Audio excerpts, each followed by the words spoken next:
Hey everyone, thanks for tuning in to the first episode of Budgeting with Missy Mac. Today we're going to be using our overview budget worksheet created by Missy Mac Designs. This will be their overview budget for the month of March. The first person is Billy, and the second, his wife, is Laila. Billy's first pay, he made $800, and Laila made $625. These are their low-end totals. For the second pay period, Billy made $890 and Laila made $675. And this is about their average, their normal paycheck. If they maybe did a little bit of overtime or some commission, this is about their average amount. So for the first pay period, the total is $1425. And the second pay period is $1565. They didn't have a third pay period, so I'm going to leave that field, that column blank. And so for the total, monthly total, Billy made $1690, Laila made $1300, and the grand total of $2,990 as their total income for the month of March. So the strategy that I like to recommend and also live by is the give 10%, live 10%, and budget 80%. However, when you have debt, I recommend that you focus solely on paying that debt off so you can free up your money, the money that you're using for your debt payments. Billy and Laila have debt. I'm going to go ahead and zero out the live 10% row. 10% of the $1425 is $142.50. And for the second pay period, their 10% is $156.50. So I'm gonna leave that there. And for as you can see, the grand total, if you add these two up for the month, a balance of $299 total. And they're giving. Billy and Laila don't have too many fixed expenses. They have rent for $740 a month, car insurance for $220 a month. They have their phone bill, and that is $100 a month. Their electric bill is $75 a month. Child care for 2 children at $25 a day will be about $1,000 a month. And they have Wi-Fi or internet for $55 a month. There is a column here for the due date, so when you're doing your personal budget, you can enter in the due date so that way you can keep up with that. And you can also put them in order by due date so that way you can track them as you go. Their day-to-day expenses, these are variable expenses, things that come up throughout the week or throughout the pay period that you don't necessarily have a due date, but you have to budget money for those expenses, which are groceries, gas, household or toiletries, and allowance. Leave that budget field blank, and because we know that they have debt, we always want to calculate their minimum payments in to see if they will have enough. It looks like their expenses are kind of high for the amount of income that they make, so I don't want to overextend their daily expenses before we get a few more numbers. So for debt, they have credit card number 1. That's due on the 10th. The beginning balance for that is $1,000. The minimum due a month is $25. Credit card number 2, the 15th, we'll say the beginning balance for that one is $2,200. The minimum due is $32. And then they have a car note due on the 23rd.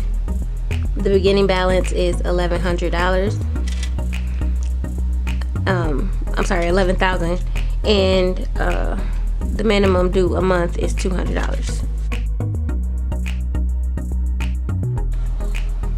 In order to determine how much day-to-day money we have to budget with, I split up the monthly payment amounts for both the fixed expenses and the debt into 2 pay periods. And so for the first pay period, I just split them straight down the middle, 50%, and I put those totals here. And so for our fixed expenses, the total amount for the first pay period that you'll be paying, including our tithes, will be $1,237.50. For our debt, I split those payments into 2, since there's 2 pay periods, and the total amount of debt payment we have is $128.50 for the first pay period. So those totals, the $1,237.50 plus the $128.50, gave us a total of $1,366. Now the $1,425, so the first pay period income minus the fixed plus the debt expenses, gave us only $59 for the first pay period to use for our day-to-day spending, which isn't enough for a family of 4. Usually I would give a couple recommendations. Maybe they apply for some assistance, or they cut out some unnecessary expenses such as Wi-Fi or the phone, cut back on that. However, this still isn't sufficient enough for a family of 4, and so I would recommend that the couple try to look for additional income or assistance. The second pay period, I'm going to go down the line and split those payments again. So since they cut out the Wi-Fi, the total that they would have for the fixed expenses without the Wi-Fi is $1,224. And then let's come down here to our debt, and notice since they made more, they have a little more to put towards their debt if they want, or they can put it towards their daily expenses. I recommend that they keep their minimum amount payments of the $1,250, $16, and $100 to give us a total of $128.50. So the $1,224 plus the $128.50 for pay period 2. We take the total amount of income for pay period 2, the $1,565, minus $1,224 plus, that is $1,352.50. We have $212.50 to work with. So I'll put that here. I'm sorry, I'll put that here. $212.50 to work with for our second pay period, and this $59 was for our first pay period. So here we can budget out, we can say $100 or $125 for grocery, $50 in gas. We can do, and let's just do the remaining total to put it in our household, so $37.50. Since we have additional income for our second pay period, this is the time where you stock up on those items, so that way in pay periods that you don't earn as much, you still have those things and you're not going without. The budget system that we use for Billy and Layla is the every dollar budget, and that is a Dave Ramsey inspired budget. It's every dollar has an assignment in your household. Before you even get your money, you make a plan and you plan out where each dollar is going to go. Every dollar serves a purpose. Now once you have completed your 2 pay periods and you see how much you have for your fixed expenses, how much you have to set aside for your debt, and how much you can spend in your day-to-day expenses, the best thing to do is to carry cash. And so because you know how much you have for each one of these categories, if these payments, any of the payments that are not on auto pay, you want to have an envelope or have a savings account or envelope set aside just for those expenses. Personally, I have majority of my fixed expenses on auto pay, so that way I don't take this money out of my account. I leave that in there because I know exactly how much I need to leave in my account in order for those transactions to come out without going overdraft. And then for my day-to-day and for my debt payments, I do keep envelopes for those categories. I also have envelopes for my electric, for my water, and for some other utilities that I pay for. I have envelopes for those, and I can show you what those envelopes look like and how I keep them. So let me zoom out a little bit if I can. Oh no. Okay, so this is just a baby wipe container, and it actually fits my envelopes perfectly. My husband and I created our envelopes, and that was our couples activity for one of our weeks. We sat down and we did our budget together, and we created the envelopes together to make it a fun experience for the both of us, and to make sure that it's something that we were both interested in and improving our finances. So let me open this up. So here are some of the envelopes I have. I have water, energy, mortgage, car insurance. These are the ones that I was currently working on now. I have my tithes, my groceries, toiletries, gas.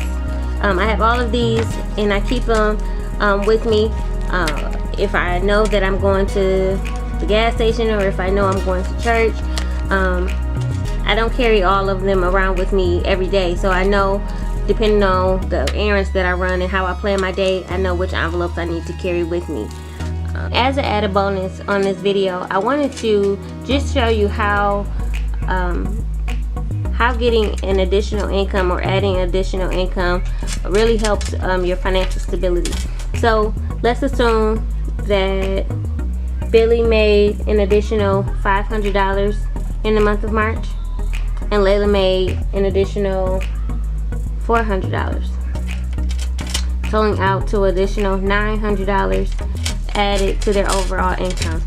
So the $29.90 plus the $900 gives us a new total of $3,000, and I'm gonna zoom in, sorry, $3,890.